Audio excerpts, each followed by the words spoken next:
Esperamos un ratín. Salen, lo que hablemos sale ahora, ¿eh? Mientras, sí, sale.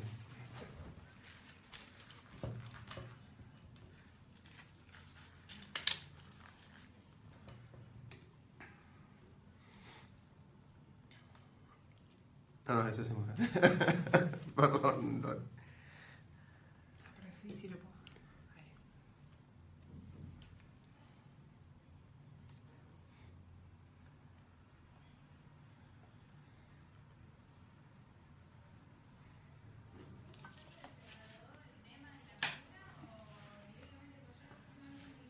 No, directo porque con Laura vamos a hablar un montonazo. Ya me tiró un montón de temas para hablar. Dale, dale.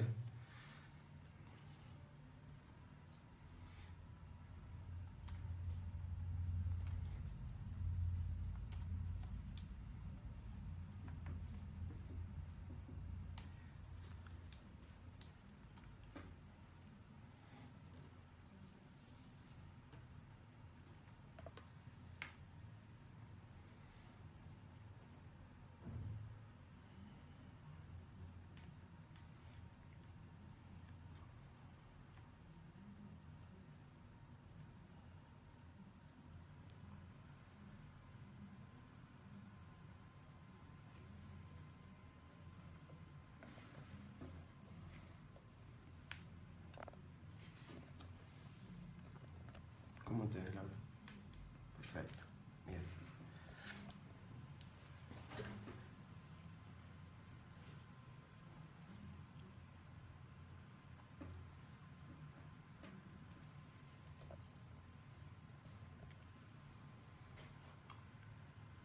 El que habla es el gangoso Oscar Schmitz, porque le agarró un poco de resfrío recién hoy a las 11, cuando salió de ver un cliente. Programa número 93 de Negodocio, que todavía no sabemos qué es, Laura. Es un tema de así Bueno, como... está bien, está en construcción. Sí, hace 2 años que está en construcción la definición. Lo único que sabemos que es negocio, pasión, éxitos y miedo. Hoy tenemos el honor, tengo el honor... Laura es una experimentada en todo el tema de educación, tiene una amplia trayectoria en diferentes organismos y hoy le tocó, así como circunstancia de la vida, estar en Neoris, pero tiene como 10, 15 años, tampoco para tirarle toda la trayectoria, ¿no? Tengo 25 años, no puedo tener tanta Obvio, trayectoria. pero de los 10 estás trabajando. Los 10 empecé, sí. De los 10. Vamos a hablar de innovación y transformación digital, algo que es la palabrita del momento, ¿no? Ahí Ana ya nos mandó saludos, Oscar, que es... Dice, ¿qué zona están situados? Estamos acá, no sé, estamos por la parte donde están todos en el éter. En este momento, por acá es internet, por allá es el éter de la radio. Laura es, bueno, hoy por hoy está como responsable de la transformación, en todo el tema de transformación digital en educación principalmente, así que vamos a enfocarlo por primera vez. Yo sé que jode mucho, ahí estamos. Laura, bienvenida. Gracias, gracias Oscar, un gusto estar aquí. Estuvimos hablando un montonazo antes de empezar el programa. Arranquemos con este tema, ¿no? Así como en los 90 que habíamos hablado antes era la reingeniería industrial, ¿no? La reingeniería de procesos y todo eso. El downsizing, el right sizing y todos esos términos de moda. Que ayudaban a replantear cosas, ¿no? Quizás era la palabra que se usaba para replantear. ¿Sí? En su momento también tuvimos el Year 2K, o sea, el año 2000, que replantea, revisar cosas. No quiero tocar el tema de los 45.000 ataques que tuvimos la semana pasada, pero básicamente hoy transformación digital por ahí se confunde, se utiliza como para algo. Vos dijiste un montón de cosas antes de empezar el programa, empecemos de a poquito.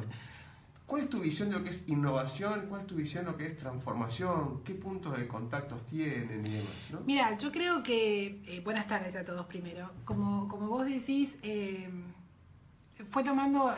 En definitiva es el cambio. El proceso de cambio va tomando distintos nombres a lo largo del tiempo, va tomando distintas caras, que tienen mucho que ver, no lo vamos a negar, con el marketing, con instalar conceptos, con, bueno, ahora vendemos esto. Me parece que en este momento en particular fue madurando la idea de transformación digital y no de innovación, porque transformación tiene más que ver con el sentido de urgencia y con el sentido de tengo que cambiar, tengo que ser distinto, tengo que ser otra persona. Innovar, lo decías también vos antes, es más como un ideal. Y ahí me gustaría, no sé, poníamos términos de una casa y me gustaría cambiar las cortinas o cambiar el piso o agregar un cuarto más. Transformación tiene más que ver con me está tapando el agua, no puedo esperar más. Entonces, hoy hay un sentido de urgencia muy grande que te hace pensar que la transformación es ahora y que necesitas cambiar. Ese cambiar implica hacer las cosas mejor, más rápido, más barato, y también implica innovar. Tiene las dos cosas metidas. Como que está metido en innovar adentro de la transformación. Exactamente. Sí. Dijiste algo, para mí, una de las cosas claves en todo esto de la transformación, tienen que cambiar las personas. Sí. Tremendo, ¿no? Porque quizás siempre dan el caso de Uber, no sé si lo habrás escuchado, o sea, entiendo que sabes de Uber, pero siempre dicen Uber esto, Uber lo otro, pero Uber utiliza tecnología que no es innovadora, pagar con tarjeta de crédito, redes sociales, una apps en el mobile. Lo que fue disruptivo y transformó un negocio que nadie había ocupado en un sector. No quiero entrar ni en el tema legal e ilegal, ¿no? Porque eso es otro tema aparte. No, pero es una buena muestra de cómo la transformación digital no tiene que ver con la tecnología. O sea, no es una decisión que vos digas, bueno, a ver el director de informática o el CTO qué va a hacer con este tema. Es una decisión estratégica. Vos tenés que pensar cómo respondés a la innovación o los cambios del mercado y a su vez cómo atacás al mercado con los cambios que querés generar. Eso es una decisión estratégica, es pensar quién querés ser, a qué cliente querés ir, a qué público querés ir y cómo vas a ir a ese público. Una estrategia de negocio, básicamente, como estás diciendo, ¿no? Básicamente es una estrategia, no tiene que ver con la tecnología. Ahora, la tecnología te permite que ese cómo y ese qué sea infinito, sea una plétora de posibilidades. La dificultad ahí o la complejidad justamente está en cómo elegís de todo eso que puede pasar para definir cuál es tu rumbo. ¿Cómo pensás? No sé, cómo la persona de Uber en su momento tomó la decisión.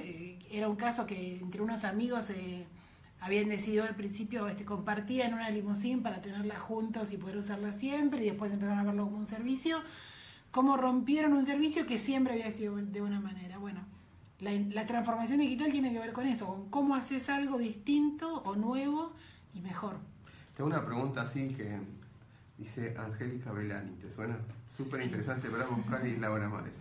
Laura, yo no estoy ni hablando, simplemente le estoy acompasando a Laura por la genialidad que tiene en su cabeza y yo sé que no va a alcanzar una hora, pero de a poco, de a poco. No tanto. Tiraron varias preguntas ahí, pero de a poco vamos. Vale. Ahora, el tema de transformar, ¿no? Esto de cambiar la mentalidad. ¿Cómo se logra? No quiero entrar en el banalismo de si el gerente de sistema tiene que saber del negocio, porque eso ya hace 10 años que vienen insistiendo y demás, así que el gerente general o el directorio tiene que saber de tecnología. Se están dando hoy circunstancias donde la tecnología está ahí. Esto de plantear estrategias. ¿Cómo pensás vos? No quiero que la varita mágica Harry Potter en todo esto, pero ¿cómo pensás vos que se puede llegar a unir esto, ¿no? Donde el pensamiento empresarial estratégico se puede unir con la gente de sistemas que muchas veces está, y vos que tuviste experiencia de trabajar con muchos gerentes de sistemas en Latinoamérica, dejarlo ahí, está a un costado, no está participando. Bueno, es un problema de los dos lados, ¿no? Que la persona de tecnología tiende muchas veces, en esta época esto se recrudece, a pensar en términos de seguridad, de robustez, de confiabilidad del sistema, y por ahí no tiene esa visión de cuál es la estrategia de la empresa. Y la persona de estrategia no siempre tiene la visión de qué pasa con la tecnología. No sé, toma una cosa, un ejemplo, Internet de las cosas. Todo lo que vos podés llegar a hacer en tu servicio, en tu producto con Internet de las cosas. Desde volver a un producto más inteligente, hacer el ruteo de dónde va, cómo llega, cuándo llega, cómo se usa. Si vos como estratega no entendés o no tenés una sensación o digamos, un primer conocimiento de qué puede pasar con la tecnología, te estás perdiendo pensar en todo eso. Y a su vez... ¿Cómo hace entonces el gerente de sistema para tener presente eso? Porque es una cuestión de ser consciente que existen esas posibilidades. Sí, a ver, y la capacitación tiene que ser continua. Todo el tiempo tenés que estar, el gerente de sistemas, el presidente de la empresa, el rector de una universidad, un ministro, todo el tiempo tenés que estar mirando qué pasa, entendiendo el 360 que te rodea para ver qué oportunidades surgen y poder un poco leer la realidad y poder elegir sobre todo lo que hay, qué es lo mejor para vos. Sí, siempre tomando en base lo que dijiste al principio, ¿no? Tener en claro hacia dónde queremos ir. Exacto. Está claro que lo sí. Primero es el rumbo. Y cuando tenés en claro el rumbo, bueno, ¿qué elijo de todas las herramientas o posibilidades que hay? Quiero hacer un salto cuántico para ahondar. Cuántico es que nos vamos así como viviendo de forma paralela en tiempos diferentes, es... Hace 10 años vos estabas en la parte de educación, más o menos, 15 años. 15 años. ¿Qué notas de diferente hace 15 años atrás?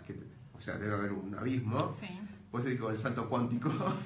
Mira, hace un poquito más, hace unos 17, 18 años, estaba en una empresa privada haciendo un proyecto de escuela virtual para todos los empleados.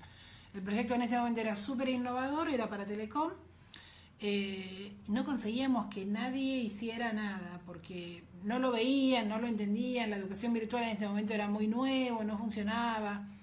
Un par de años después empecé a trabajar en gobierno con la inclusión de tecnologías, con la compra de equipamiento. En ese momento todavía se discutía si había que enseñar informática, no cómo aplicar tecnología a distintas cosas, sino si tenía sentido o no tener laboratorio de informática. Así que mirá si habrá cambiado, que hoy ya los laboratorios ya pasaron, no existen más. Hay otra discusión nueva que es justamente, además de incluir tecnología en las materias, enseñar programación o enseñar tecnología. Pero sí, cambió muchísimo, se ve mucho más. O sea, la realidad virtual no. En la educación virtual ni siquiera... hoy no se cuestiona, digamos, un buen complemento. Hoy no se cuestiona. Ha tenido como muchas etapas, ¿no? Como que era el boom del e-learning, y todo iba a pasar por ahí, iban a desaparecer las universidades, por supuesto no desaparecieron las universidades. La educación virtual, hace 20 años la gran dificultad que había es que Internet era muchísimo más lenta que ahora, por empezar. Totalmente. Y que los primeros modelos eran más que nada un PDF. Entonces la verdad que no reemplazaba para nada a un profesor. Después fue una carrera como de a pasitos, como de ir acompañándose, que se fueron pensando cosas más interactivas y la conectividad fue permitiendo hacer mejores cosas. Pero te diré que nunca terminó de explotar, como que quedó en algún momento como una promesa. Hace algunos años, ahora unos 5 años, salieron los MOOC, que son los cursos masivos abiertos, que se pusieron muy de moda y de nuevo se empezó a hablar del fin de las universidades, el cambio de modelo. Tampoco pasó, porque claramente no es lo mismo ir a una universidad y compartir con 30 personas una experiencia y con un profesor que comparte cara a cara su experiencia, que leer un curso o que hacer un curso abierto. Pero que fue un sacudón. Cada tanto pasan esas cosas, cada 2 o 3 años. Sin embargo, sí es cierto que hoy el modelo de universidad está pidiendo a gritos un cambio. No quiero que es una solución rápida, porque no existe. Conozco a un gran referente de educación que se llama Carlos Tomasino, que congrega a todos los directores de sistemas, que ahora me olvidé el nombre, de todos los directores de sistemas, las carreras de sistemas, me va a matar. Bueno, ya va a salir. Te va a matar. Sí, ya va a salir. Carlos, perdón, yo también te quiero mucho. Sí. Pero no te acordás el nombre tampoco.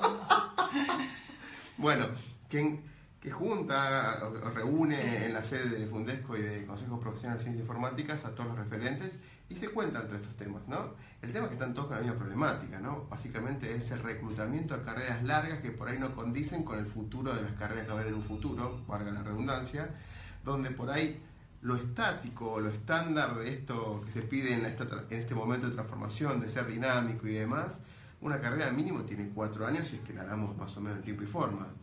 Entonces, ¿cuál es tu visión al respecto en el sentido de quizás estamos en el momento donde tenemos que volver a revisar las estructuras académicas que estamos sustentando hoy? Sí, es un momento, te diría que crítico, es un momento que requiere soluciones complejas. ¿Por qué? Porque vos tenés, por un lado, lo mismo que venimos hablando para las empresas. Las universidades necesitan reinventar sus procesos.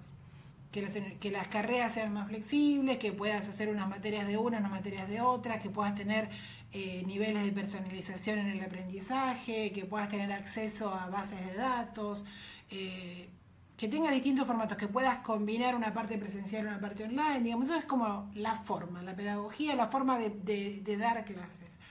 Ahora, también tiene que cambiar el fondo. Nosotros vemos todo el tiempo, por todos lados salen notas de esto de que no sabemos de qué van a trabajar nuestros hijos de acá a 20 años, por ejemplo. Y el problema no es que nosotros no lo sepamos, el problema es que las universidades no lo estén pensando. Ok, buen punto. Porque tremendo. Porque diseñar una carrera no es una cosa que la hago hoy y la saco mañana. Diseñar una carrera te lleva un año, que la pruebe con EAU por ahí te lleva otro año, lanzarle, que empiece a ver alumnos otro año más, entonces ahí ya te comiste 3 o 4 años hasta que estás en el mercado. Y necesitamos hoy, las empresas hoy están pidiendo profesionales que no existen. Como diría Fantino, ¿viste? Vos me estás diciendo, están pidiendo perfiles. Yo te puedo contar algo en la intimidad, están pidiendo gente creativa más que el background académico. Es algo como que en los currículos dicen, ¿y dónde se aprende creatividad? Es buenísimo esto, Totalmente, ¿no? sí. A ver, estamos hablando de, Ceci lo viene impulsando desde el año pasado, todo el tema de transformación digital. Entonces estamos diciendo, bueno, vas a las empresas y le decís, yo voy a tu empresa y te quiero convencer que vos tenés que transformarte digitalmente. Bueno, te lo tengo que decir de un lugar que sé de qué te estoy hablando o sé qué es la innovación. Para eso tengo que haber tenido algún tipo de formación, o en la carrera de grado o en la formación continua, que me habilite a eso. Hoy, en las carreras, con honrosas excepciones, en general no hay esa cuota de innovación y de creatividad. Entonces, las empresas que quieren hacer transformación digital no encuentran los perfiles que necesitan, porque las carreras tradicionales no siempre te forman para eso. Entonces vos necesitas perfiles diferentes. Pero además necesitas carreras que hoy todavía no existen. Por ejemplo, la de cientista de datos o big data o analítico, lo que sea. Alguien que pueda pensar, que pueda trabajar con pensamiento crítico para ver qué significa una gran masa de datos. Lo que hay hoy es software que trabajan sobre eso. Pero si vos podés tener a alguien con pensamiento estructurado... Vamos a dar vuelta a eso, porque es muy bueno, porque hay mucho sobre Hadoop, sobre implementar Hadoop, estamos hablando de eso, ¿no? Temas técnicos, pero no de abrir la cabeza y buscar soluciones, de buscar requerimientos de información que requieren las empresas hoy por hoy, que es uno de los 6 pasos que por ahí hoy a la tarde vamos a publicar de una investigación para CEOs, CIOs, que habla de esto, es tomen la mayor cantidad de datos porque cuanto más analicemos y demás, con información fidedigna, podamos tomar mejores decisiones. Mira, te doy 2 ejemplos muy distintos. En un supermercado, yo tengo en los tickets de los supermercados la hora de compra. En muchos casos, si tengo la tarjeta de crédito, puedo tener sexo y edad del comprador y la combinación que compró. Si yo puedo analizar bien esos datos, puedo hacer 8000 cosas, porque puedo empezar a determinar patrones de, por ejemplo, algunas cosas se saben, ¿no? Que, por ejemplo, los hombres compran más cositas de copetín y esas cosas que las mujeres. Okay. Y si compras antes de comer, te tentás más que si compras después de comer. Por eso es cierta buena. Claro. Okay. Entonces, si vos compras a las 3 de la tarde, es una compra mucho más consciente, por ejemplo, que a las 12 del mediodía. Pues tenés la panza llena. Claro, hay unas papitas, unos palitos, qué sé yo, un vermucito, bueno. Pero si vos empezás a cruzar, a lo mejor te das cuenta que el que compra este tipo de galletitas, resulta que también compra este tipo de shampoo, porque son productos orgánicos, no sé. Entonces, puedo empezar a hacer ofertas combinadas, que al que está comprando estas galletitas, le empiezo a poner al lado ese shampoo, para tentarlo. O sea, más el combo estadísticamente posible, digamos. Claro, voy viendo, de acuerdo, o le mando mails, haciéndole ofertas combinadas, le mando un mail que le diga, mira, tenés estas galletitas, este shampoo y esta salsa, te lo mando a tu casa dentro de media hora. Y podés hacer un montón de cosas en base a eso. Vamos a otro punto que no tiene nada que ver, gobierno. Sí. Yo puedo, escuchaba hace poco un ejemplo del gobierno de Corea, que analiza los datos de los celulares.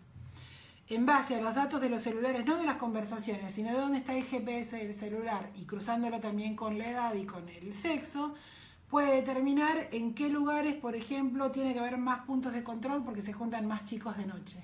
Entonces tenés más riesgo de accidentes, de peleas, de choques, etc.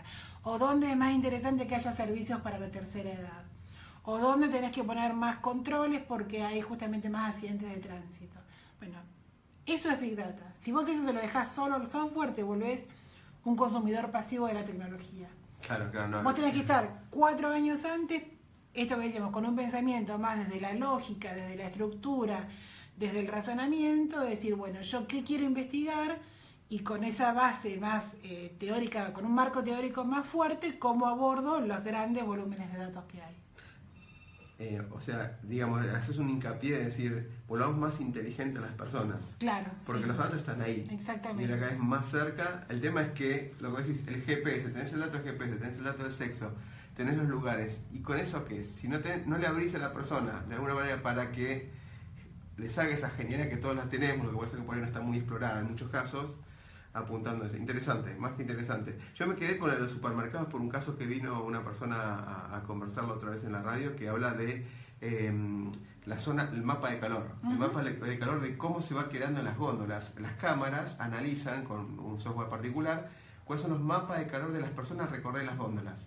Y determinan de alguna manera si la estrategia de visualización de los productos fue acertada o no. Sea en el medio, arriba, lo que fuera, y muestran dónde más se quedaron de acuerdo a esa estrategia. Entonces analizan también comportamientos, que algo que ya antes nos estaba analizando. Bueno, ¿no? por ejemplo, se ponen las cosas más necesarias, que pueden ser, no sé, por ejemplo, los productos frescos, los productos de limpieza, al fondo, para que vos tengas que recorrer todo lo superficial que no comprarías. Si vos en el supermercado tenés primero, no sé, los juguetes o los huevos de Pascua o cosas de ropa, para que vayas atravesando todo eso hasta llegar a lo que verdaderamente querías comprar. Claro, vas a lo que querés comprar y si te quedaste con la duda, cuando volvés lo tenés que agarrar.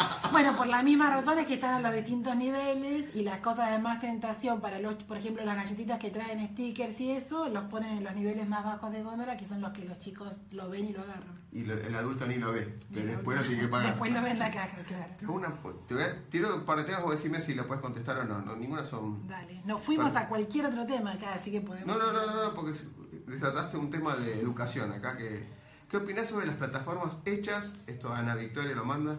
¿Qué opinas sobre las plataformas hechas para la educación como Classroom, Sendra, Edmodo, si lo conoces?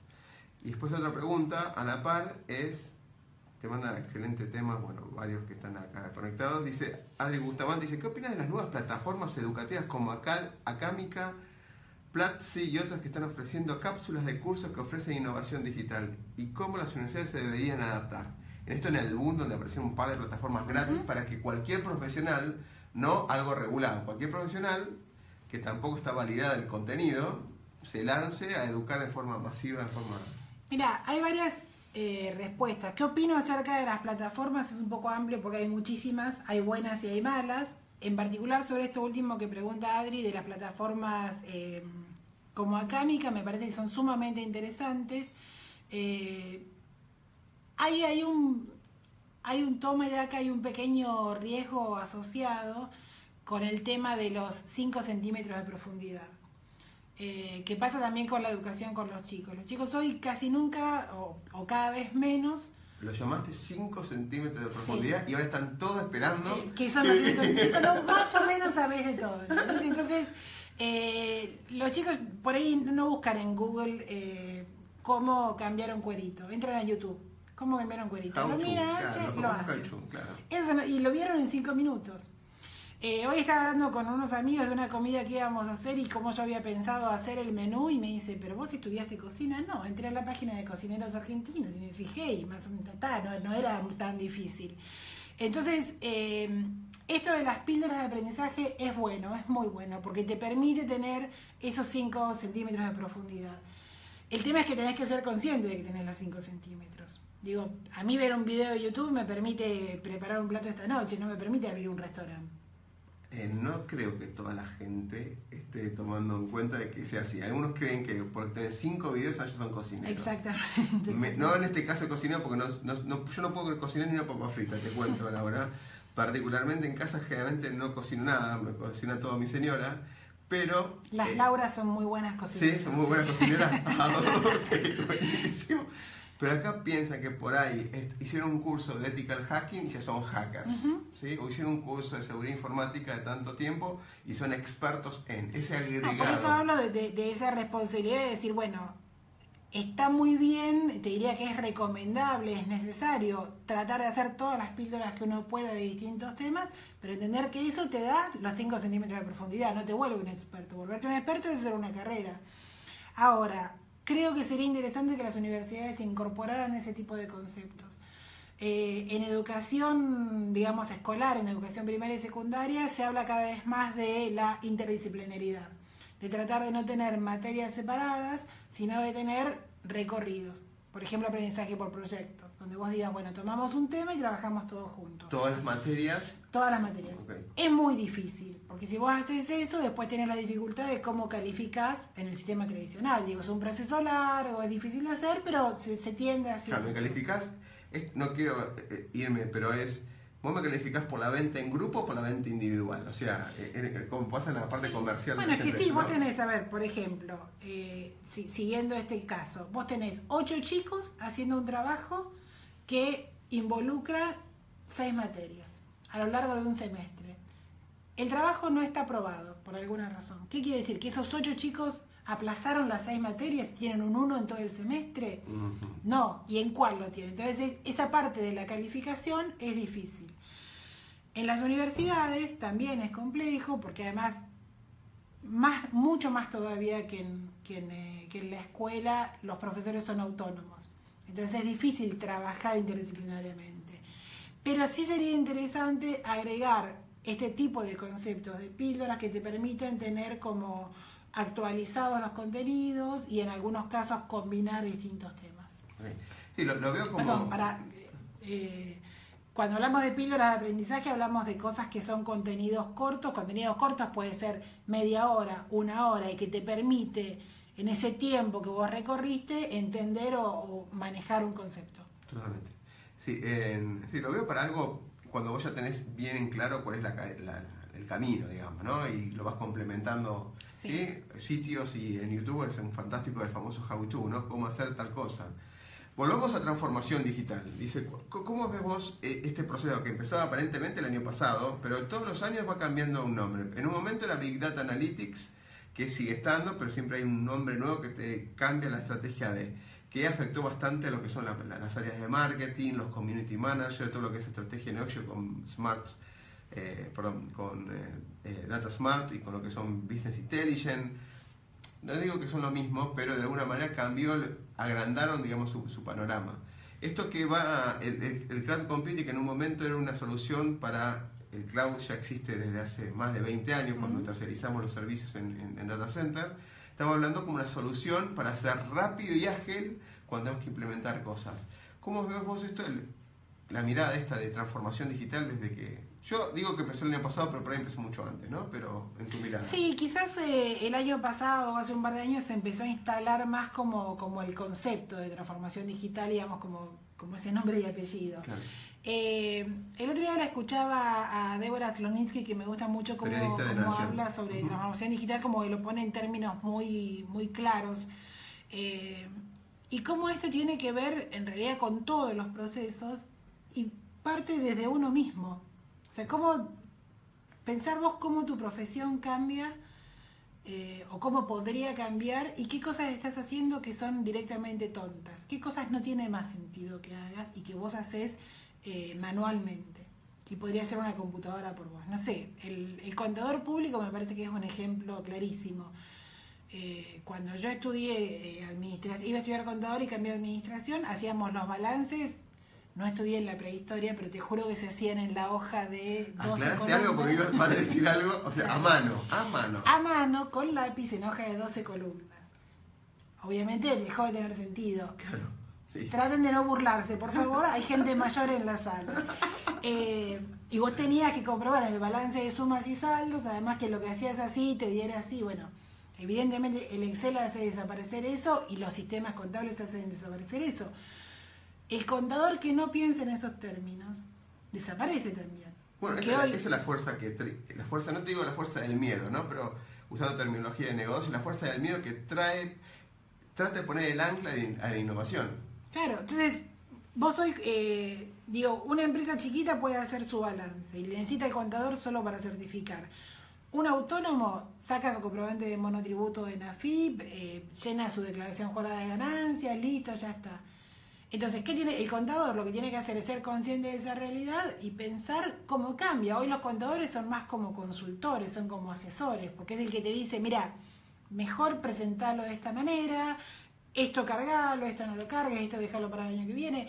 Entonces tiene un rol totalmente distinto del que llevaba papeles, el tenedor de libros, como se le decía antes. Bueno, eso mismo uno tiene que pensar para cada profesión. Los médicos y la fichita de papel. Eso no puede ser, no debería existir más. Sin embargo, el fichero donde van anotando a mano. En fin, en cada profesión pensar eso, cómo vos podés cambiar y cómo podés ser más eficiente, más innovador, y después cómo cambia tu actividad. Ahora, de los médicos me quedé pensando, lo de la fichita única que tienen los médicos con el, digamos, el fichaje de todos sus pacientes. Qué interesante sería que tengamos la clínica, como la ficha clínica. La historia digital única, ponerla electrónica. Por ejemplo, la historia única. Donde no tenés que volver a un hospital, una clínica en particular que tiene guardado tu historial, sino que vayas a un lugar, no sé, contenido por el Ministerio de Salud, por ejemplo, y que ahí tengamos todo nuestro historial. Sí, ahí por supuesto hay todo un tema de seguridad, totalmente, y de criptografía de datos y demás, pero entiendo que se está trabajando. Hace muchos años distintos gobiernos vienen trabajando, pero entiendo que hay idea de avanzar sobre eso, que sería muy bueno. Siempre ahí tenés el tema de cuánto las clínicas o los médicos quieren avanzar con algo que a su vez también los expone, ¿no? Porque una cosa es yo tengo mi ficha anotada en papel en mi casa o en mi consultorio, otra cosa es en un sistema que puede yo dejé ser registrado auditable. y claro, yo dejé registrado qué indicaciones te di y con todos los juicios de mala praxis que después vienen es más riesgoso. Bueno, en PAMI en su momento estaba Gustavo, bueno, los gerentes de sistemas hace, estoy hablando 3 años atrás, tenían la receta electrónica. La receta electrónica al afiliado, obviamente el PAMI es una obra social, te permitía anotar con el Vademecum una estructura de medicamentos, pero validaba si esos medicamentos se correspondían con las enfermedades de esa persona, porque si no, claro, pasaban algunos casos muy puntuales donde los abuelos o los que estaban afiliados compraban medicamentos, una especie de asociación ilícita quizás con el médico, y después eran revendidos afuera. Entonces cuando vos pedís una medicina que no se corresponde con tu historial clínico, no te lo permitía. Esto fue hace 3 años, acá en Argentina. O sea, de alguna manera tiene sentido este control. Tiene muchísimo sentido. O personas con problemas de adicción que van y le dicen a un médico no puedo dormir, y van y se lo dicen a otro, y van y se lo dicen a otro, y entonces tienen el triple de medicación. Sí, tiene muchísimo sentido para ser más eficiente y un mejor sistema de salud, claro. ¿Cómo ves cómo va a ayudar esta transformación digital en el futuro? Por lo menos en la educación, si querés meterte en ese tema puntual. ¿Cómo va a ayudar? A ver, el primer punto sería que frente a esta duda o frente a este miedo de nos vamos a quedar sin trabajo, la respuesta sería no, vamos a tener mejores trabajos. Porque hoy, por ejemplo, los chicos que estudian ingeniería en informática, en sistemas y demás, casi todos tienen trabajo mucho antes de recibirse. Y claro, el gran problema de la universidad es lograr que se reciban a pesar de que están trabajando. Entonces, si las universidades empiezan a dar alternativas que tengan más que ver con este futuro de transformación digital, vamos a conseguir mejores empleos todos. Sí, okay. Ahora, tema de educación, ¿no? Vos que tenés así como evolución, ¿qué nos faltaría para... a ver, que es una pregunta política, para no quiero entrar, pero ¿qué nos faltaría? Porque sabemos que la educación es la base de todo, ¿no?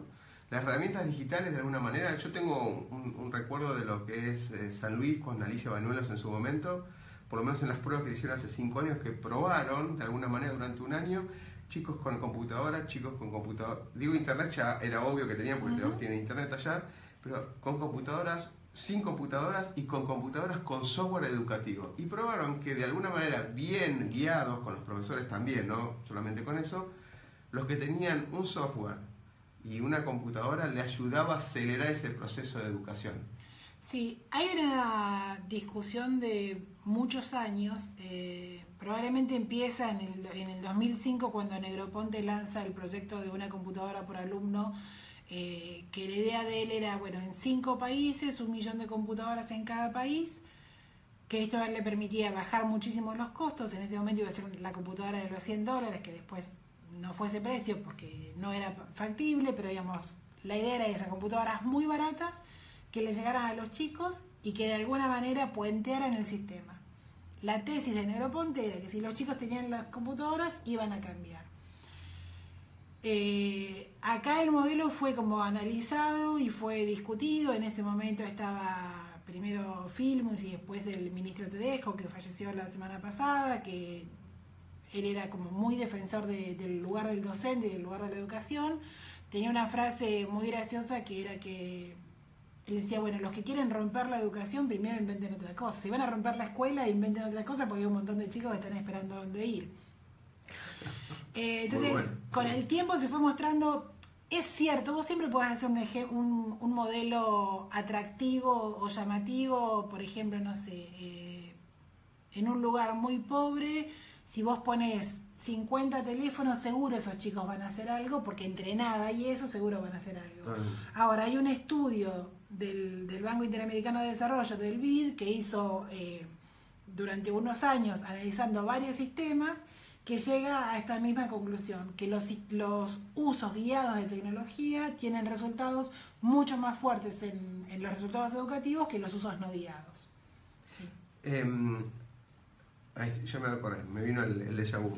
Porque vos dijiste algo que no se va a perder nunca, el tema de la escuela, no se va a perder nunca, no se va a poder reemplazar completamente una educación virtual con la educación presencial.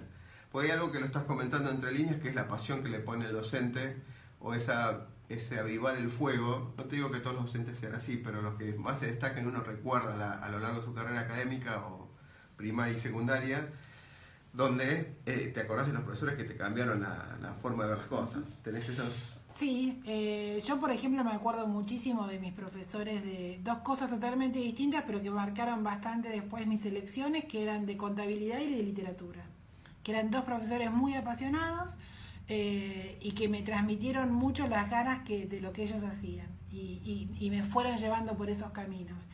Hoy se dice mucho que el profesor tiene que ser un facilitador. Vos necesitas cada vez menos la idea esta de llenar el vaso vacío, sino guiar al alumno hacia donde tiene que ir. Y eso es un facilitador. El facilitador tiene que tener pasión.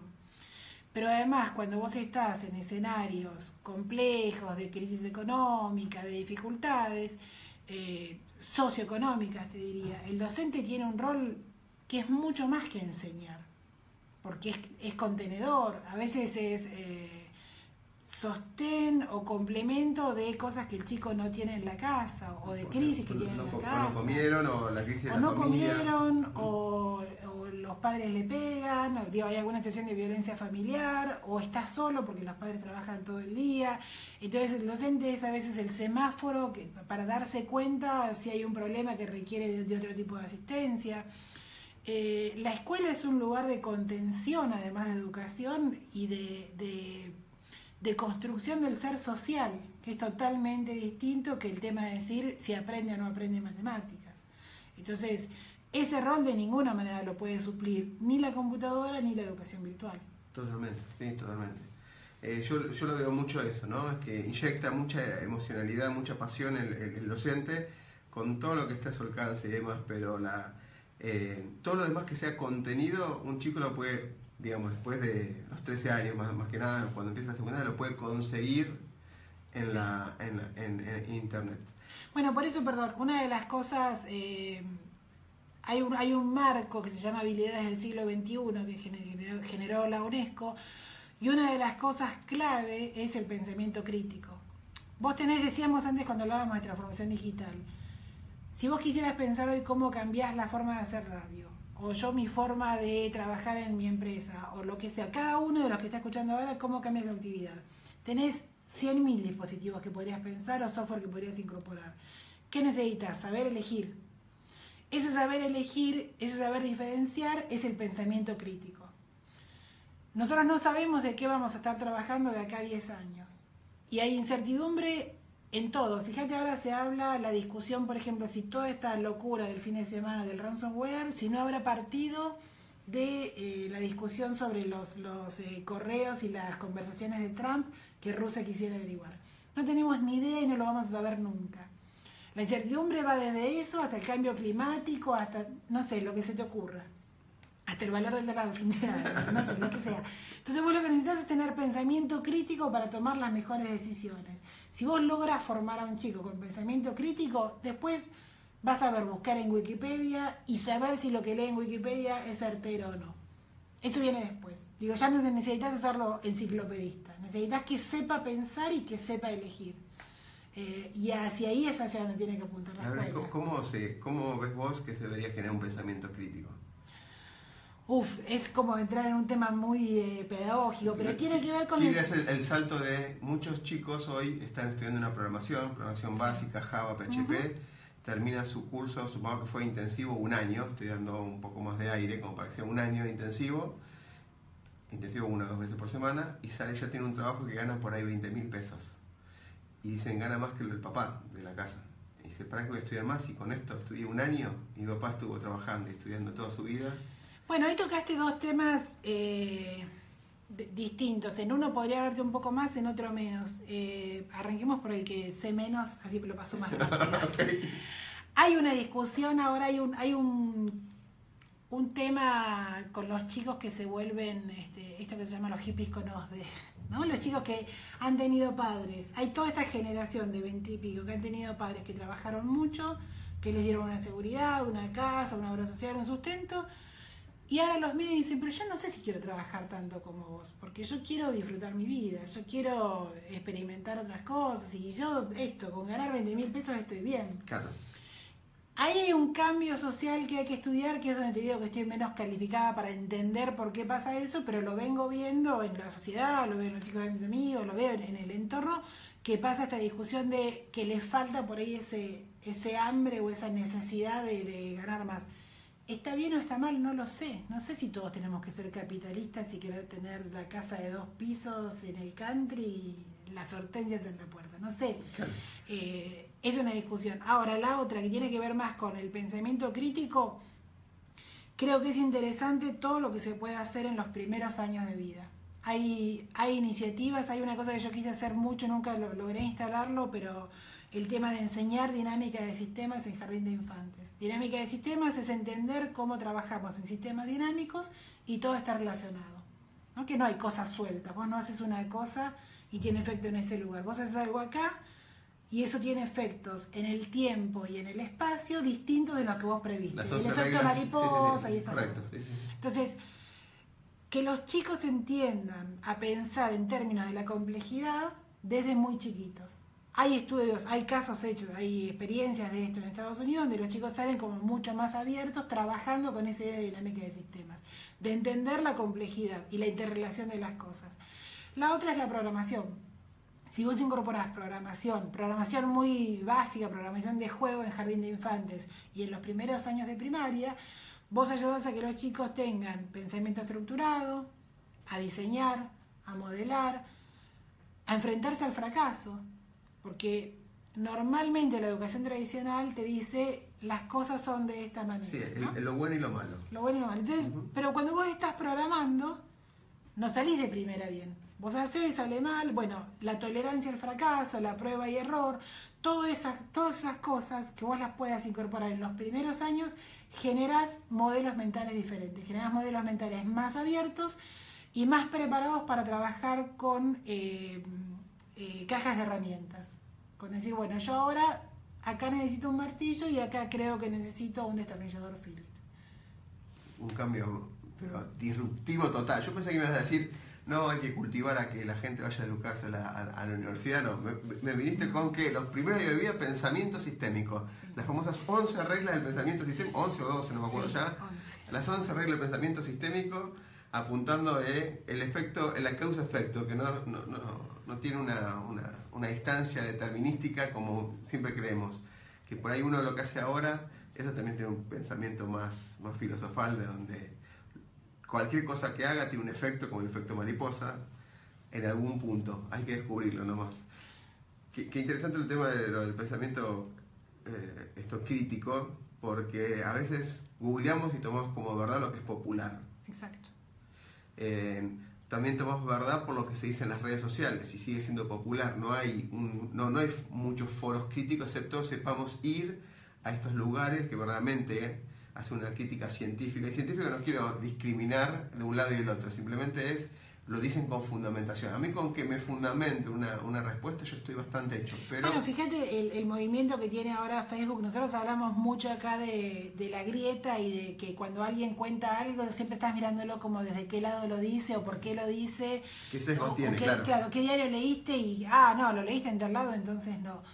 Pero fíjate cómo es un fenómeno mundial que ahora Jimmy Wales está hablando de hacer un sistema nuevo de información para contrarrestar lo que él cree el modelo de mentiras de Trump y cómo Facebook mismo empezó una campaña para combatir las noticias falsas, porque aparecen estas cosas y que la gente por ahí reproduce porque lo lee y cree que es cierto. Claro. Ahí va el pensamiento crítico, es decir, no creo cualquier fuente. Una vez un ejemplo... un profesor contaba un ejemplo muy bueno con sus alumnos, que era que les daba un trabajo para hacer y la noche antes alteraba en Wikipedia los datos. Los amigos wikipedistas que me estén escuchando me van a odiar, pero los que son fundamentalistas de Wikipedia y cuidan mucho los datos, alteraba algunos datos básicos. Y entonces ponía, no sé, por ejemplo, que San Martín había tenido 34 hijos y que había nacido en Tailandia, cosas así. Y al día siguiente... a los que le presentaban el trabajo, claramente veía quienes no habían leído y habían hecho el copy-paste. Y a los chicos les servía como una buena lección de no copiar y pegar sin leer. Bueno, pero ahí vamos al pensamiento crítico. No se piden datos que se puedan conseguir, sino, a ver, voy a decir una tontería, pero por ahí tenés un ejemplo mucho mejor seguramente, que es, no me interesa cuándo Colón descubrió América, sino para qué fue América. Exacto, sí. Sí, bueno, es un cambio, por eso ahí también el cambio es no solo... de los alumnos, sino de los docentes. Los docentes vos necesitas enseñarles a los docentes formas distintas de evaluar. Tal cual, que no te cuenten la biografía de San Martín, sino por qué San Martín y Bolívar acordaron lo que acordaron, claro. Cómo fue que pasó. Donde nos lleva a otra discusión que es la formación inicial docente. Hoy hay mucha mirada sobre qué pasa en las aulas, y sobre si los chicos aprenden o no, si tienen síndrome de desorden de atención, si se concentran, si son vagos, si los índices de PISA están mejor o peor. Y yo creo que tenemos un problema más grave y más estructural, y que es que la formación inicial, o sea, la formación de los que van a ser docentes, no termina de renovarse. Hubo algunos intentos, hubo algunos cambios, pero a grandes rasgos sigue siendo la misma. Entonces, vos decís, la gente dice, bueno, no, los maestros o los profesores que son grandes y no están actualizados. Los chicos que tienen 23 años y lo están preparando, tampoco lo están preparando con modelos distintos. Lo están aprendiendo más o menos de la misma manera. Entonces, ahí hipotecas el futuro. Me dio miedo lo que dijiste.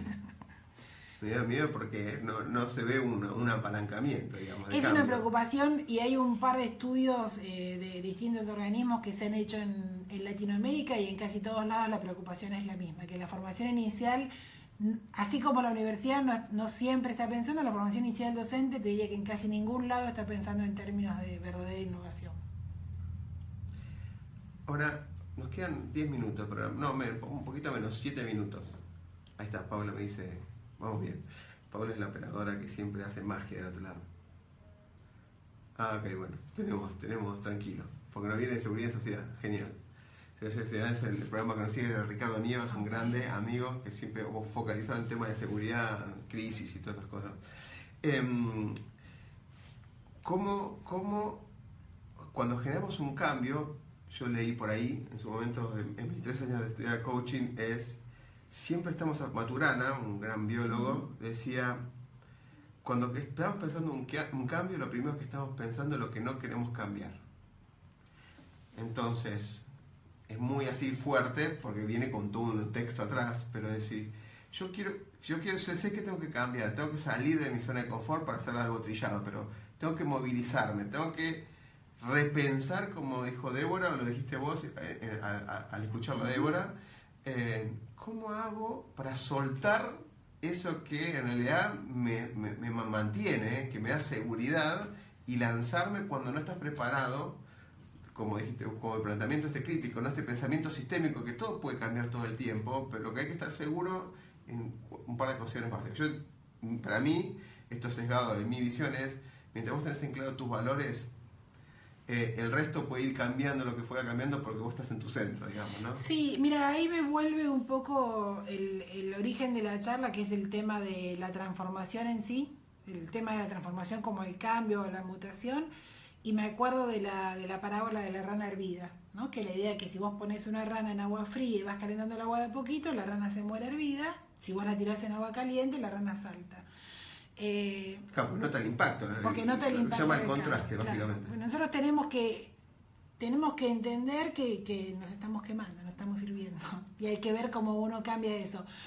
En ese cambiar es un proceso que requiere, digamos, requiere mucho de soltar, como se dice ahora.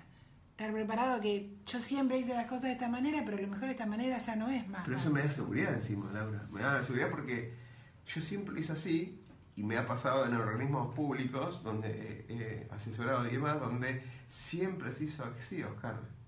Pero lo que no me dicen indirectamente es que ellos se sienten seguros de cómo se sienten así. Entonces, al hacerlo igual, plantear algo diferente es como que, viene la nueva oleada de gestión o lo que fuera, o viene un cambio, pero siempre se hizo así y estamos todos cómodos y tranquilos, ¿sí? Pero eso no permite el cambio disruptivo. Sí, sí. Bueno, hay una frase, no me acuerdo la de quién es que la gente no se resiste al cambio, lo que se resiste es a ser cambiada. Sí, claro. Vos tenés que lograr que haya un entendimiento colectivo, digamos, que no sea a partir de ahora acá cambiamos, borrón y cuenta nueva y viene esto. Primero tenés que incorporar qué es lo que hay de las prácticas que sirve, qué es lo que tiene sentido. Si querés puedes ir al Six Sigma y los 6 por qué hasta llegar a la razón, lo que sea, pero entender a lo mejor algunas cosas sí tienen sentido y otras no. Para eso tenés que embarrarte, tenés que meterte a fondo y tenés que ver, bueno, ¿por qué este proceso lo estamos haciendo de esta manera? ¿Tiene sentido? ¿No tiene sentido hacerlo así? ¿Podríamos mejorarlo? ¿Podríamos cambiarlo totalmente? ¿Podríamos ver cómo lo hace Chile, Uruguay o cómo lo hace Rusia? No sé. ¿Cómo lo podemos mejorar o cómo lo podemos transformar? Y eso requiere mucha apertura. Más que interesante lo de salirse de la caja, ¿no? Indirectamente lo que está diciendo, porque si yo me pregunto a mí mismo, ¿estoy haciendo las cosas bien? Sí, lo estoy haciendo muy bien. ¿Me siento cómodo? Y sí, me siento cómodo hasta que pase algo que te rompe la tranquilidad que estás teniendo. Esto es salir de la caja y preguntarle a otros países cómo están haciendo. No te digo por ahí Latinoamérica solamente, sino irte a otros contextos, por ahí, no sé, Norteamérica, Europa, lo que fuera, hasta China, te diría, permite por lo menos ver una mirada diferente. Sí, yo tengo ahí un poco de rechazo a veces con los modelos extranjeros. Fuera de Latinoamérica. Sí, pero te explico por qué.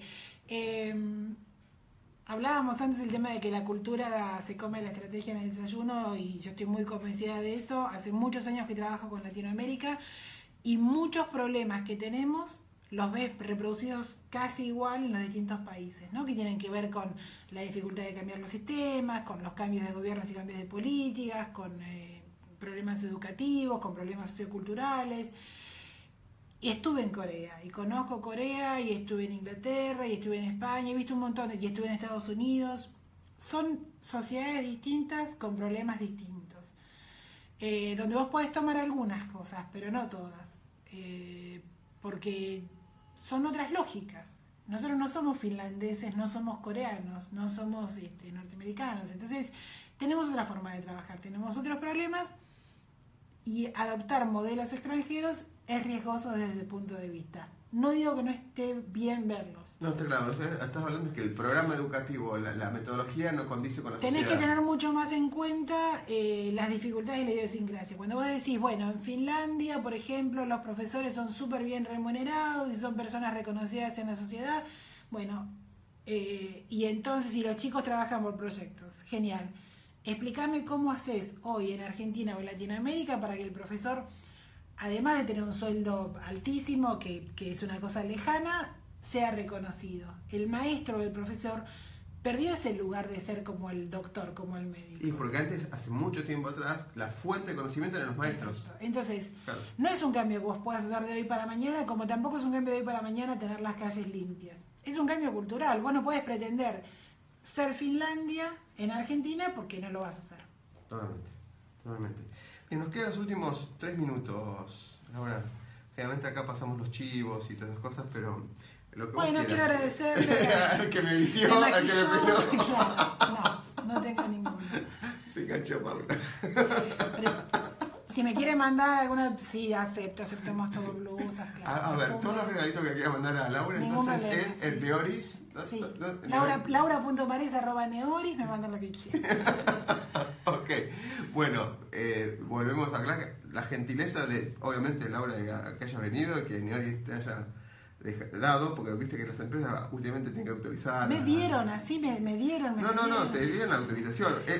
He intentado, como no con Neoris siempre fue predispuesto, pero con otras empresas siempre es un lío por la autorización, justo a las 2 de la tarde, todo eso.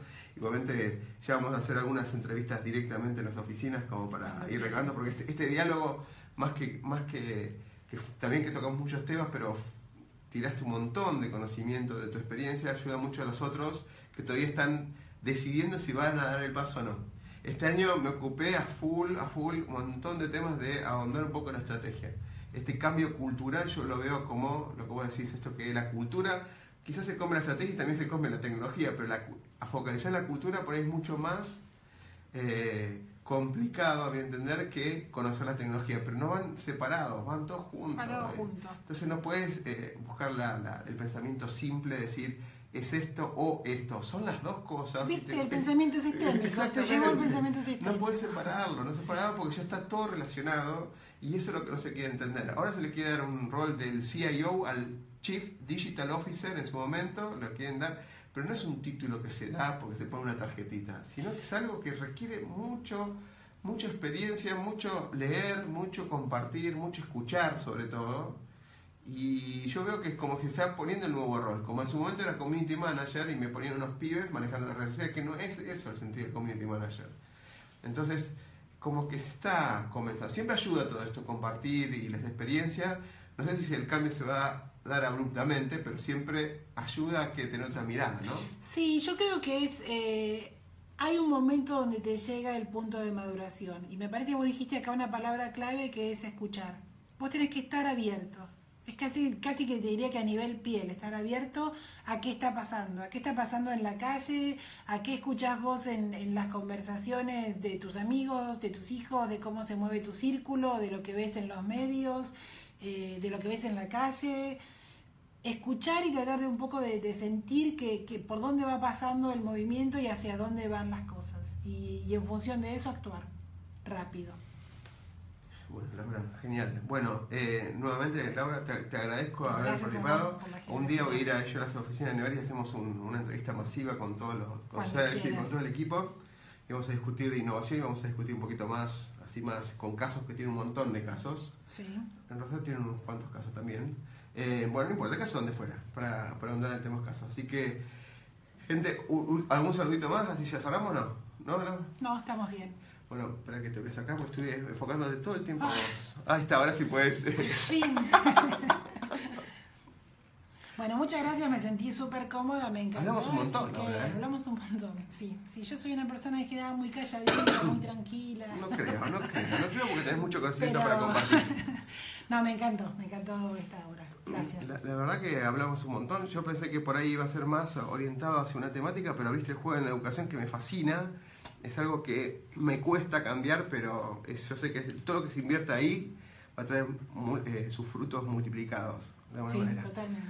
Bueno, nos quedan 2 programas porque en mayo terminamos el segundo ciclo de CXOI. Me voy a tomar 2 meses de relax porque estuvimos sin parar hasta en las vacaciones. Creo que vamos a ir por el programa número 94, vamos a terminar en el programa número 95. Paula nos va a extrañar un poco, tomate unas vacaciones, siempre venía temprano acá porque somos el primer programa de los lunes, así que... Bueno, gente, nos vamos a ir despidiendo y nos vemos el lunes que viene. Creo que va a ser algo de ciberdefensa, pero estoy esperando que me confirme la gente de Estado Mayor y demás, a ver quiénes son los expertos que pueden venir. Así que, ¡Qué miedo! Y sobre todo con lo que ocurrió la semana pasada me surgió la temática. Si no, vamos a llamar a unos cuantos hackers que nos van a entender la justa de lo que pasó realmente. Paola, muchas gracias como siempre estando detrás de ahí en los teclados, manejando todo. Nos vemos el lunes que viene a las 2 de la tarde por Negodocio. Muchas gracias.